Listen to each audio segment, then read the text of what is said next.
ৰাইজ, মই যি অক্ষমনীয় অপৰাধ কৰিছিলোঁ তাৰ বাবে মোৰ যি মৃত্যুদণ্ড ৰায় ঘোষণা হৈছিল, আজি সেই ৰায় বাতিল হৈছে।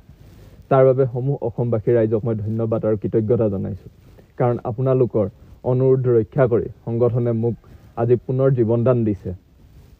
সেয়েহে মই সংগঠনৰ লগত আপোনালোকৰ ওচৰত মই চিৰ ঋণী হৈ ৰ'ম।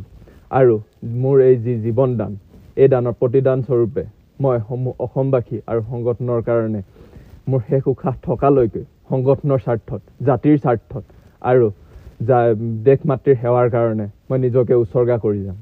আমাক প্ৰশিক্ষণৰ সময়ত অসম আৰক্ষীয়ে যি ধৰণে সংগঠনৰ বিৰুদ্ধে কথা কৈ আমাৰ ব্ৰেইন ৱাছ কৰিছিল, ইয়াত আহি দেখা পালোঁ সেই সকলোবোৰ কথা সম্পূৰ্ণ ওলোটা। ইয়াত যি ধৰণে জ্যেষ্ঠজনে কনিষ্ঠজনৰ প্ৰতি থকা দায়বদ্ধতা আৰু ভাতৃত্বসুলভ দৃষ্টিভংগীৰে সকলোৱে থাকে, তাক দেখি মই যি আমাৰ সকলোবোৰ কথা বা সকলোবোৰ প্ৰকৃত সত্য সংগঠনৰ আগত ব্যক্ত কৰিবলৈ মই উৎসাহিত হ'লোঁ আৰু সকলোবোৰ কথা সেয়েহে খুলি সংগঠনৰ আগত ব্যক্ত কৰিলোঁ। মই আজি সঁচাকৈ অনুতপ্ত যে কেইটামান টকা পইচা, ধন সম্পত্তি বা অট্টালিকা, কেইখনমান বিলাসী গাড়ী বা ৰাস্তা ঘাটে এটা জাতিৰ অস্তিত্ব ৰক্ষা কৰিব নোৱাৰে। এটা জাতিৰ অস্তিত্ব ৰক্ষা কৰিবলৈ হ'লে প্ৰকৃততে লাগিব জাতীয় চেতনাবোধ, দেশপ্ৰেম, তেতিয়াহে এটা জাতিৰ অস্তিত্ব জীয়াই থাকিব।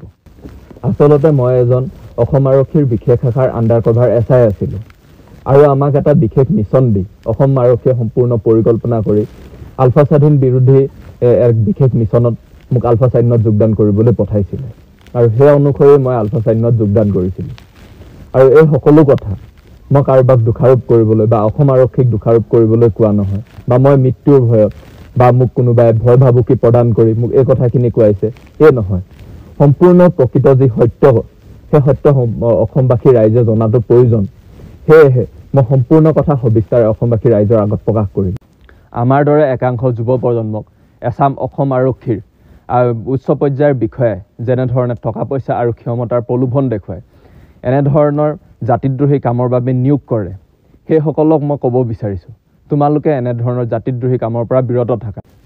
সমূহ অসমবাসী ৰাইজৰ লগতে মই সংগঠনৰ ওচৰত হাতযোৰ কৰি নিশ্চয়তা প্ৰদান কৰিছোঁ।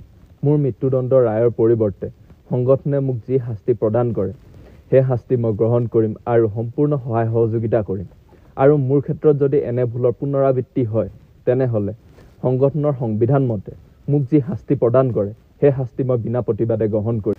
ইয়াৰ ক্ষেত্ৰত সংগঠন জগৰীয়া নহয়, ইয়াৰ ক্ষেত্ৰত সম্পূৰ্ণ জগৰীয়া মই নিজে হ'ম।